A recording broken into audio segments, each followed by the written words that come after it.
हा नमस्कार भाऊ. नमस्कार. आमदार किशोर भाऊ दराडे बोलताय. बोला. गोकुळजी कुठे? मिनी पडलाय का हो भाऊ? अहो मी गणेश भाऊ बसलो, तुम्हाला सांगितलं नाही. काय काय गणेश भाऊ मी बसलो, तुम्हाला सांगितलं नाही. कुठे? सांगा किती परवा. नाही नाही, मला नाही काही सांगितलं. आमची चर्चा झाली. बरं.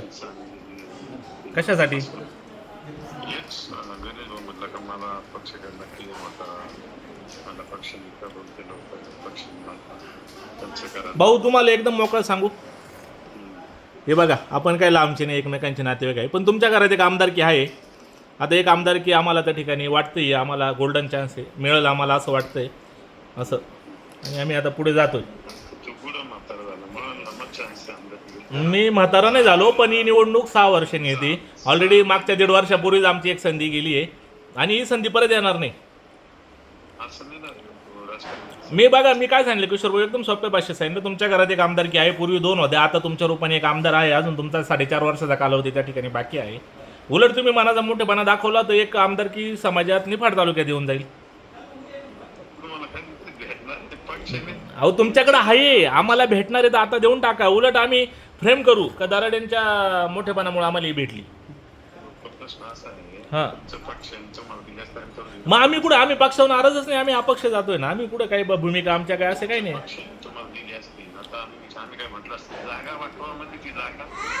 भाऊ मी तुमच्या पुढे बोलू शकत नाही, तुम्हाला माहिती आहे, तुम्ही मोठे आहात माझ्यापेक्षा, पण तुम्ही पण थोड्या भावाने समजून घ्या का आम्हाला पण त्या ठिकाणी चान्स मिळाला पाहिजे.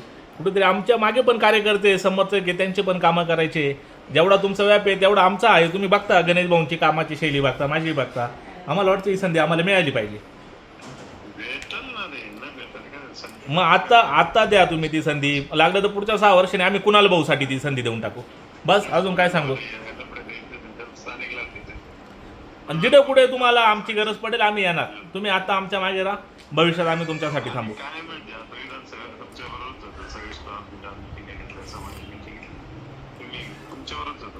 मग आता ही संधी परत एकदा आम्हाला द्या, भविष्यात आम्ही तुमच्यासोबत कायम राहू आणि आपले ऋणानुबंध कायम राहतील. पण काय येतील जातील, पण तुम्ही जे म्हणता ना बाबा तुझं वय नाही, 100% वय नाही, चान्स येतो, पण अशी संधी परत येत नाही आयुष्यात, लक्षात घ्या.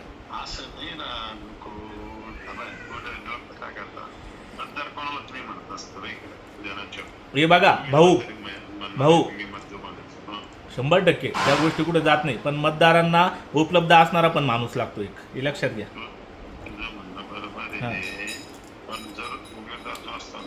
हे बघा ज्याच्या नशिबात भाग्य काय ती 22 तारखेला कळत. आपण आज त्याच्याबद्दल काय चर्चा करण्यात मजा नाही. माझी तुम्हाला हात जोडून विनंती का तुम्ही ही संधी मला द्या.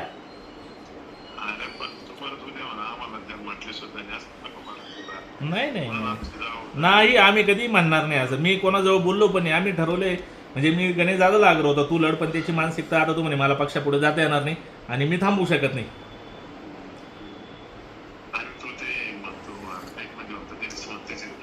नाही भाऊ ते हे बघा, नाही नाही नाही नाही असं नाही भाऊ. ही निवडणूक या प्रक्रियेत या गोष्टी चालणार. तुम्ही तेवढा मनाचा मोठेपणा ठेवा. माझा व्यक्तिगत तुमच्या असं काही मी खूप नाही हो, नाही नाही नाही नाही भाऊ ही निवडणुकीचा कालावधी नाही नाही नाही असं नाही नाही नाही चिखलपेट केलीच नाही. मी फक्त सांगितलं संस्थेचा विस्तार केला, संस्थेत चुकीचं काम केलं असं नाही म्हटलं मी काही. ठीक आहे भाऊ, ठीक आहे, काही विषय नाही. चालेल भाऊ, चालेल, ठेवू का? नाही मी इतका मोठा नाही. सकाळी सकाळपासून माझ्या या मध्ये होते. मला सांगितलं होतं का मी आणि याच्यामध्ये गोकुळ भाऊंचा 100% गैरसमज झालेला आहे. मी पुन्हा पुन्हा तुम्हाला सांगतो, तो जर माझा व्हॉइस असेल, टेक्नॉलॉजी याच्या युगामध्ये टेक्नॉलॉजी फार दिसत नाही एलसीडी, आणि तो कुटुंबामध्ये गैरसमज होत असतात. तुम्ही म्हणताय ती बनावट आहे, तुमच्या नावाने आहे, त्यामुळे तुम्ही पोलिसात तक्रार करणार का? 100% त्याची शहानिशा तर होईलच ना. त्याची शहानिशा तर करावं लागणार आहे आणि मला सांगावं लागणार आहे की आपल्या दोघांमध्ये काही लोकांनी गैरसमज निर्माण करून देण्याचं काम या ठिकाणी केलेलं आहे आणि आपल्या दोघांमध्ये कशी कुस्ती लागेल आणि ती कुस्ती लावून त्या ठिकाणी तमाशा बघायचं काम या ठिकाणी लोकांनी केलेलं आहे. असो, तो गैरसमज लवकरच गणेश भाऊंचा आणि आपला गोकुळ भाऊंचा त्या ठिकाणी निघेल. कारण आज आमचे आजचे संबंध नाही आहे, त्यांच्या चुलत्यांपासून आमच्या वडिलांचे जुने संबंध आहे, फॅमिलीचे रिलेशन आहे. आणि मी यामध्ये 100% गोकुळ भाऊंची आणि गणेश भाऊंची भेट घेईल आणि मी त्यांना स्पष्टीकरण देईल. ही निवडणूक आता कठीण झाली आहे असं वाटतं तुम्हाला कुठेतरी? महायुतीमध्येच करता आव्हान होतं आणि गोकुळ गीते जे गणेश गीतेंचेच भाऊ तेच मैदानात उतरले. मी आज त्याच्यावरती काही भाष्य करत नाही, कारण आज काही आपण सांगू शकत नाही. आता सगळे मोठे नेते त्या ठिकाणी सगळी प्रक्रिया करतील.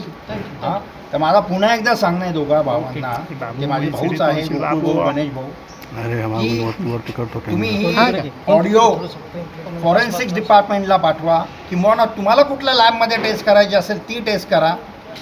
माझी तुम्हाला विनंती का, फक्त हा सांगणारा कोण आहे त्याचं सुद्धा मला गणेश भाऊने आणि गोकुळ भाऊंनी सांगावं, अशीच मी आपल्या माध्यमातून दोघांना विनंती करतो. ऐकून घ्या माझं काय म्हणणं. गोकुळ भाऊ आजही तयार आहे, आम्ही पक्षाचे एकनिष्ठ आहेत. आम्ही देवेंद्र भाऊने आम्हाला जो शब्द दिला आम्ही माघार घेणार आणि गोकुळ भाऊला माघार घेण्याकरता आम्ही त्याला चिडतोय. जिथं असेल तो 5-10 मिनिटं पोहोचतोय असं म्हणतो. केलाय त्याला, रिक्वेस्ट केलंय मी त्याला. मग गोकुळ गीतेंचं काय म्हणणं आहे आता? गोकुळ गीतेंचं म्हणणं मी ठाम आहे. तुम्ही कार्यकर्त्यांची इच्छा आहे की त्यांनी निवडणूक लढावी? तुम्ही अधिकाराने तुम्ही सांगता तुमचं नेमकं काय नातं? मी त्यांचा तिसरा भाऊ आहे. मी त्यांचा तिसरा भाऊ आहे. गोकुळ माझ्या शब्दाखीर ऐकल. गणेश दादा मी रिक्वेस्ट करतो त्यांना, आणि आम्ही गिरीश भाऊचा आणि देवेंद्रचा शब्द 100% मानणार आहे. ज्याच्यामुळे त्यांना राग आलेला आहे ते त्यांना गोकुळ भाऊला रेकॉर्डिंग येते. नाना भाऊ, तुम्ही ज्या पद्धतीनं अधिकारवाणीने गीते यांना सांगताय, मात्र ते ऐकत नाही. आणखी काय कारण आहे? एकमेकाच्या बाप नाही ना काढले पाहिजे आपण. अरे तू कॅमेरा समोर आमदार एकच म्हणणे, त्यांच्या घरात 2 आमदार आहे. मागच्या गणेश भाऊची काढल्या गेले, आज गोकुळ भाऊची इच्छा आहे तर तुमच्या घरात 2 आमदार आहे, आमच्या घरात 1 आमदार झाला पाहिजे. कन्व्हिन्स केलं की बाकीचा विषय सोडून द्या, गिरीश भाऊनी सांगितलं आपल्याला आपण यायला पाहिजे, तर त्यांनी शब्द दिला ठीक आहे मी येतो. आणि गिरीश भाऊ हे पण म्हटलं की रात्री सायंकाळी मी आल्यानंतर आपण बसून बोलू, ठरवू, येऊन पहिले माघार घ्या. त्याच्यावरती मी नाही बोलू इच्छिणार. मला मी पक्षाचा माणूस आहे. पक्षाने जे भाऊनी आणि देवेंद्रजींनी जे आदेश दिले माननीय महोदय मुख्यमंत्री महोदय आणि गिरीश महाजन साहेबांनी, त्याचं पालन करणं माझं काम आहे. गणेश गीतेने माघार घेतली, यायला पाहिजे.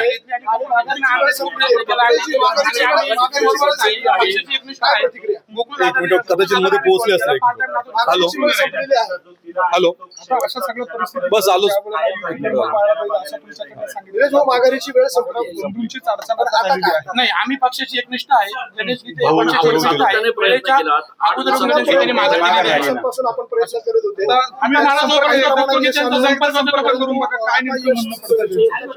काल आम्ही जेव्हा गिरीश भाऊंकडून निघालो त्यावेळेस गोकुळ गीतेंचं बोलणं करून दिलं.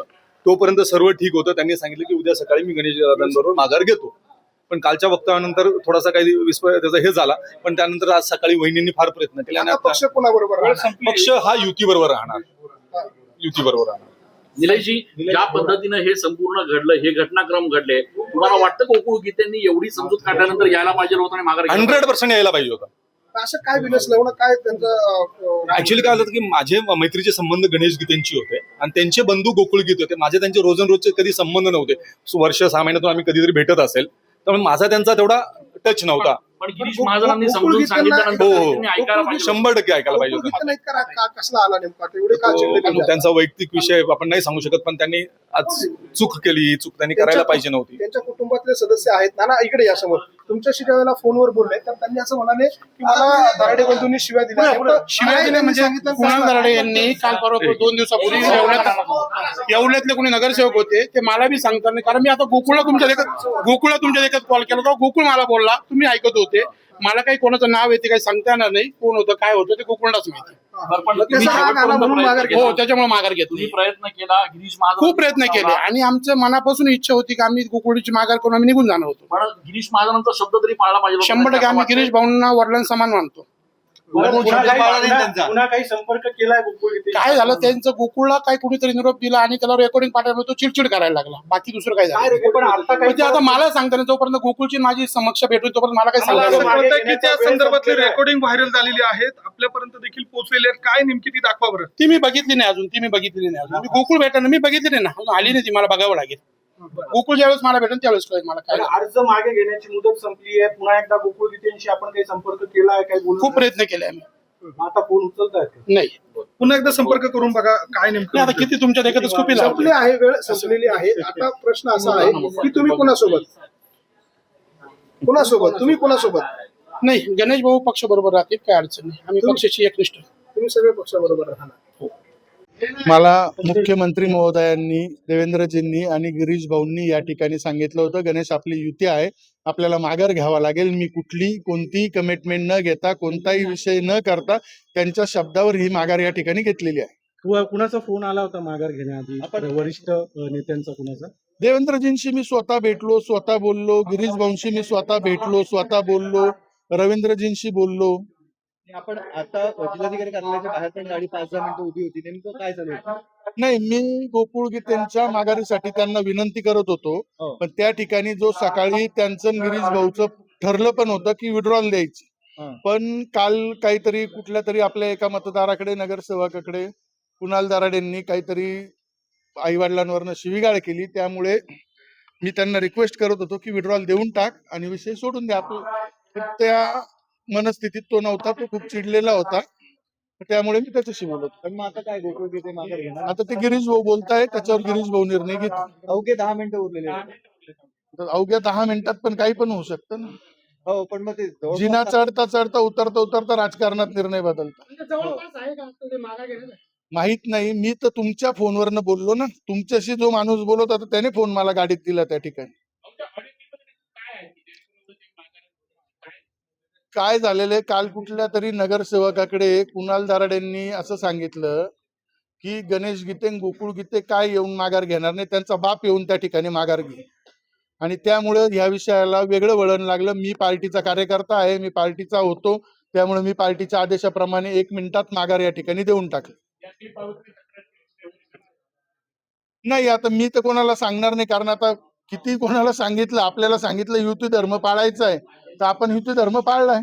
युती धर्म पाळा, पण अशा स्वरूपाचे जर वक्तव्य केलं असेल तुमच्या बाबत त्या विषयी त्याच्यावर आता राज्यातले नेते निर्णय घेतील ना या ठिकाणी, की जर निवडणुकीच्या अगोदरच लोकांचे आई बाप त्यांचे पार तुम्ही श्राद्ध घालायला लागले आणि या ठिकाणी जर लोकांना सांगायला लागले त्याचा बाप येऊन माघार देईल, तर त्याला माहित नसेल. आता माझाही बाप आहे ना देवेंद्रजी या ठिकाणी राज्यामध्ये.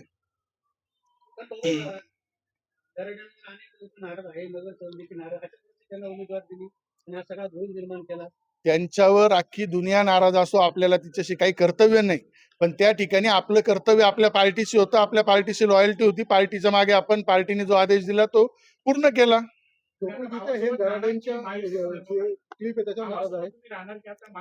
मी त्याच्या विरोधात महायुतीत मला मुख्यमंत्री आणि गिरीश भाऊ जिथं सांगतील तिथं मी जाणार. बंधूंच्या विरोधात आपण? हो, 100%. म्हणजे बंधूंची उमेदवारी काय?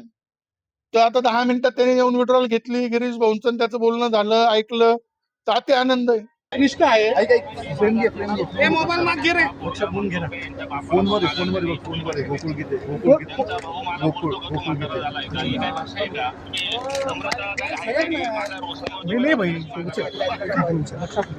गोकुळ आपण ऐक ना, गोकुळ आपण फडणवीस साहेबांना आणि गिरीश भाऊंना शब्द दिला गणेश दादा माघार देता, तुला माघार द्यायची आता.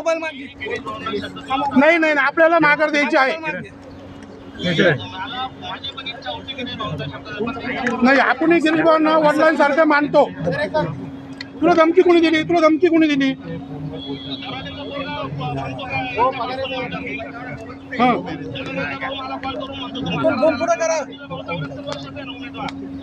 नाही, पण ते जाऊ दे. आपण भाऊंना शब्द दिलेला आहे, तू आणि माघार देऊन टाक. नाही, तुला बाकीचं माहित नाही, तुला यावं लागेल, माघार द्यावं लागेल. नाही, आपण पक्षाची एक निष्ठा आहे आणि आपल्याला माघार द्यायची. मी मोठा भाऊ म्हणून तुला रिक्वेस्ट करतोय, तू मूर्खपणा करू नको. गणेश भाऊ बोलतोय तुझ्याशी. माघारीला नाही म्हणताय. हॅलो. हॅलो ते सोडून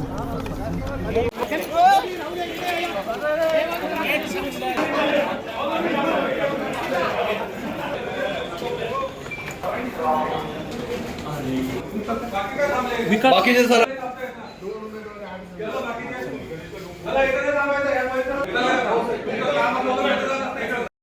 आणि त्यांचं बोलणं झालं की तुमचा आता फोनवर काय ज्या वेळेला संपर्क झाला त्यावेळेला तुमचा नाव काढला पहिलं सांगतोय कशाला पुढे जात आहे तुम्ही दोघांनी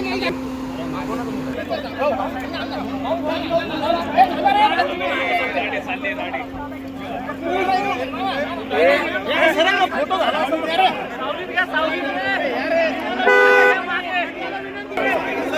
चला एक मिनिट चला